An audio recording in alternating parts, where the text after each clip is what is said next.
Here we go again. Another Clippers postseason and another Clippers player gets hurt. What's going on, y'all? 5 Sports Talk back at it with another video talking some NBA, talking more NBA playoffs. And if you have not heard right by now, Blake Griffin has been ruled out for the remainder of the postseason with a right toe injury, big toe injury that he suffered in game I believe it was 3 in the Jazz-Clippers series, in which the Clippers were able to win, but now they lose their star power forward for the remainder of the playoffs. So again, here we go again, another postseason, and someone on the Clippers gets hurt.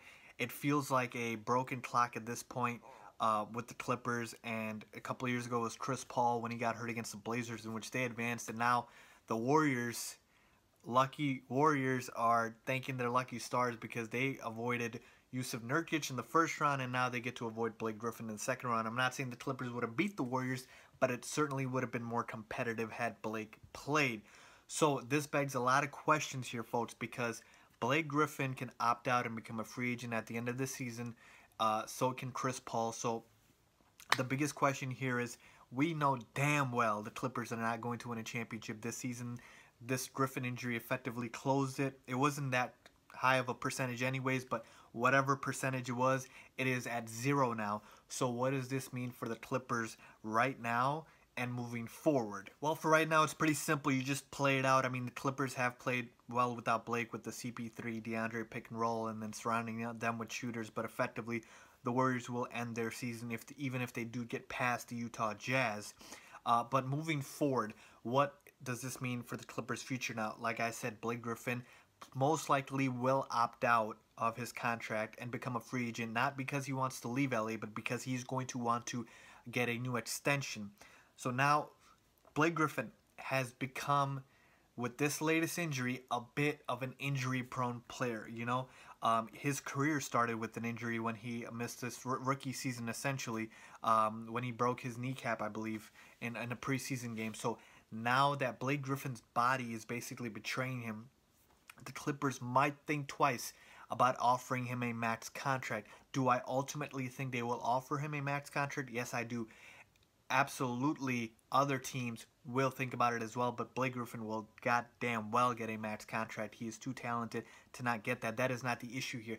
The issue is, of course, going to be whether they feel like they should bring back this core again. Now, Chris Paul, there were reports earlier this season that he was actually on board with re-signing with the Clippers. He wanted to stay in LA, and this is where he wanted to be. But you know, everything changes day to day. Injuries change a lot. Teams break up because of injuries. Just look at the Bulls with D Rose's injury history. They had to break that team up because of that. So looking at the Clippers, it is going to take a collective effort from all of the players to decide if they want to stay as the same core and keep giving it a go. Now, Blake Griffin is 28 years old. He's going to turn 29. You know, Chris Paul is well over 30, or around 30, I believe. DeAndre is kind of young, but this core has been together for about 3 to 5 years. So they really have to decide if they want to stay together. And I believe if the players decide they want to stay together, I can see them re-signing, coming back to LA, and just giving it multiple other shots as they can. Here's the thing, right? Everyone likes change. We love when free agents move. We want them to go from team to team.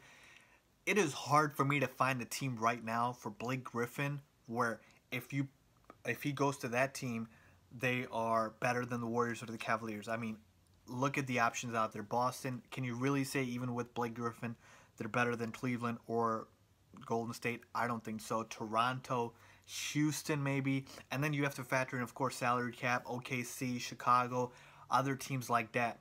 And I haven't even looked at their salary cap situation, so we don't even know if they have money for the summer when Blake is a free agent. But there are not a lot of options out there. And sometimes, like I said, rebuilding just for the sake of rebuilding, is it always the right thing? This is actually, in a way, a built-in excuse for the Clippers because they can say, look, we got hurt again, you know? So we don't really know our potential. Who knows? We could have maybe knocked off the Warriors. I'm just saying. And maybe that is what they will utilize to bring the core back. But point being is the grass isn't always greener on the other side with the Clippers.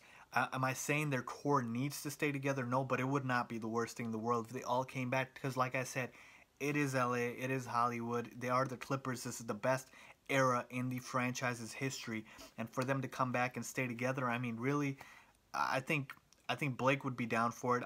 Chris Paul is probably the only one who I think is going to think really hard about re-signing with the Clippers. You know, DeAndre's under contract, and all of the other guys are complementary pieces. So I think if Blake Griffin gets offered a max contract by the Clippers this summer, he's going to sign, he's going to stay. Chris Paul is another story. I think Chris Paul has a lot more pressure on him to get a championship ring, hell, get out of the second round first, and make some damage in the playoffs. So for him, I think it's going to be, hey, listen, Doc, because we know Doc Rivers is the GM as well as the coach. Can he get Carmelo over this summer? I need Carmelo without giving up Blake. Can he get Paul George? Can he get a Jimmy Butler? We need to do something else. We need more help, and I need a reason to stay. So for me, ultimately, I believe Chris Paul will go to Doc Rivers and tell him that we need to acquire somebody this summer for me to stay, and if we don't, I'm out of here. In the end, what I see happening, like I said, is I do think the Clippers will offer Blake Griffin a max contract because he is still one of the most talented players in the NBA, albeit injury prone. Blake is still a top 5 power forward. So I do see them offering that contract, and I think Blake will accept because I do think he likes LA and he wants to stay in LA. Chris Paul, I think, is going to have a little bit more of an issue committing to the Clippers, but ultimately I can see it happening. Guys, I can see this core staying together. That's what I think. Let me know what you guys think. Do the Clippers break apart the core? I know it seems like they should, but I'm not 100% sure they will. Let me know what you guys think. Leave a comment down below, and as always, don't forget to subscribe. Thanks for watching.